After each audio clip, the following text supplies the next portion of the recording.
Now, before you go out there and start making a video, I'm going to share 3 things I did wrong so that you can learn from my mistakes. And for the best webinar and business advice, subscribe to my channel and hit the bell to be notified when I post a new video every single week. And share this video on social so that you can easily access it later. Yeah.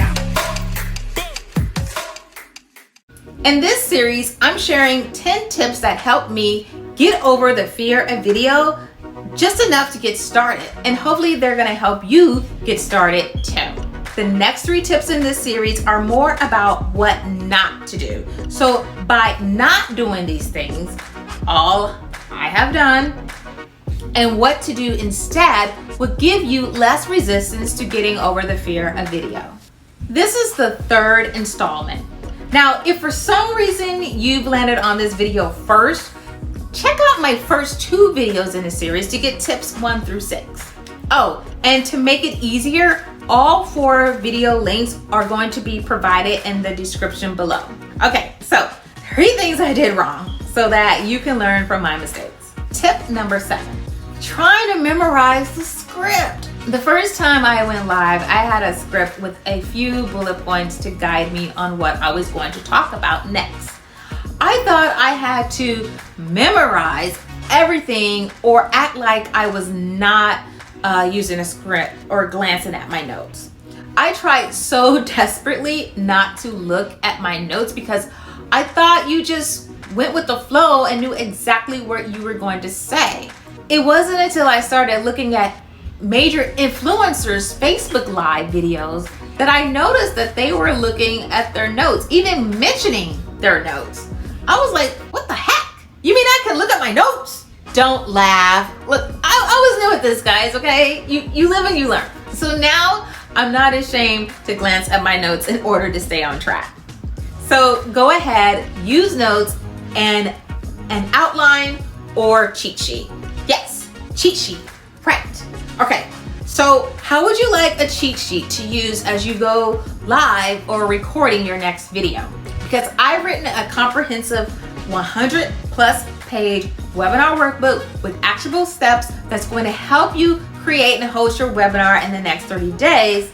However, in this same workbook on page 81, I provide a live streaming cheat sheet.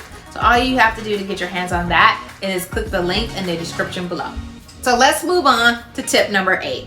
Tip number 8, not sticking to your Facebook Live topics. So I would schedule like 8 weeks out worth of topics that I was going to go live on. Yeah, me, right.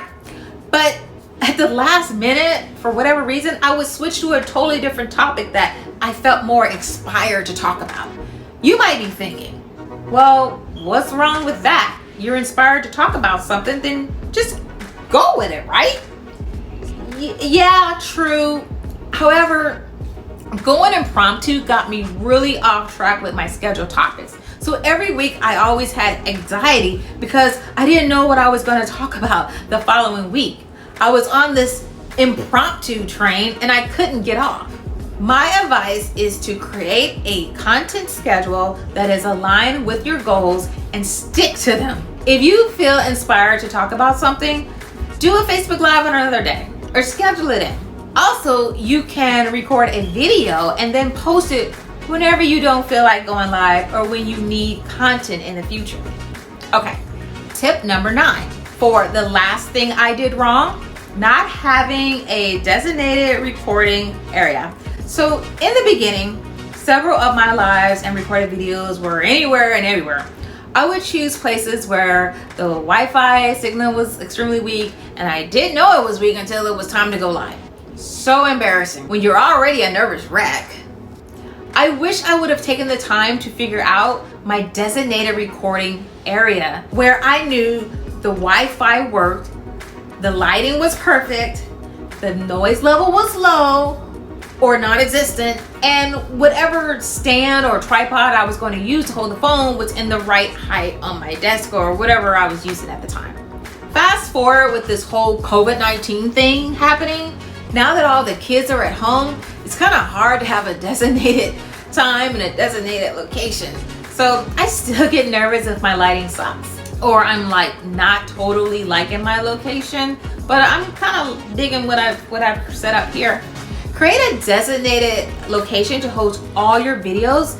It's also not a bad idea to have 2 areas for variety if you like that, but totally up to you. Okay, you're as ready as you're ever gonna be. Now you have a total of 9 tips to help you get over the fear of doing video. And the next video, I'm going to share my final tip, so be sure to check that out. And don't forget, if you're looking for an easier way to create your first or your next video, check out my webinar Jumpstart toolkit that includes the webinar worksheets, PowerPoint slides. It also includes Google Slides and a Keynote version and the launch planner. You'll find that link here and also in the description below. Like this video, subscribe, share this video if you think it would help others, and I will see you next time for tip number 10, and have a lovely day.